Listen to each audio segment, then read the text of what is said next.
वो है कि नेशनल लॉ यूनिवर्सिटी का जो केंद्र ने दी है, माननीय प्रधानमंत्री नरेंद्र भाई मोदी जी और माननीय गृह मंत्री अमित शाह जी ने जम्मू कश्मीर को एक बड़ा तोहफा दिया है। पहाड़ी कबीले को एसटी का दर्जा देने के बाद जो बड़ा एक फैसला यहाँ पर आया है और उसको लेकर चीफ मिनिस्टर साहब ने कहा कि भाई ये कश्मीर में खुलेगी, जम्मू में तो आईआईटी आईआईएम आ चुका है। भाई जम्मू खाली जम्मू नहीं है, जम्मू खित्ते की जब बात होती है तो 10 जिलों की बात होती है, उसमें राजौरी पुंछ भी आता है, उसमें डोडा भद्रवाह किश्तवाड़ भी आता है। तो आप राजौरी पुंछ को दो ना। राजौरी पुंछ में ने आपको चीफ मिनिस्टर की कुर्सी पर बैठाया है, 7 एमएलए आपके जीत कर यहाँ से गए, आपकी कोलिशन के 6 नेशनल कॉन्फ्रेंस से, 1 कांग्रेस से। और अगर राजौरी पुंछ आपके साथ खड़ा ना होता, यहाँ से आपके सीटें ना आती, तो आप चीफ मिनिस्टर ना बनते। और राजौरी पुंछ के लोगों ने बड़ा वोट बीजेपी को दिया है, सीटों में तब्दील नहीं हुआ।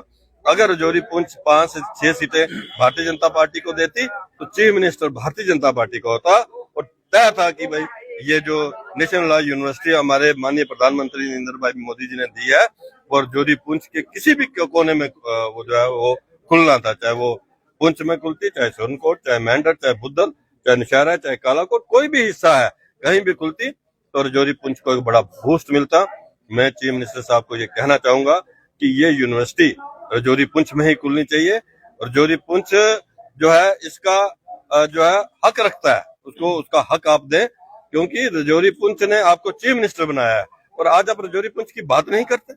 मैं नेशनल कॉन्फ्रेंस के उन सब एमएलए जो हैं जिनके जीत कर यहाँ पर से 7 एमएलए के हैं, उनको खुलकर बाहर आना चाहिए, प्रोटेस्ट करना चाहिए, चीफ मिनिस्टर की स्टेटमेंट को रिबटल करना चाहिए, चीफ मिनिस्टर की स्टेटमेंट के ऊपर बोलना चाहिए।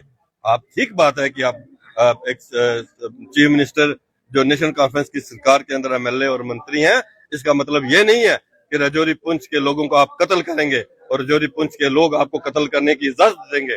पूरे तरीके से विबोध गुप्ता हम लोग जो है पूरा यूनिट हमारा राजौरी पुंछ के अवाम के साथ खड़ा है।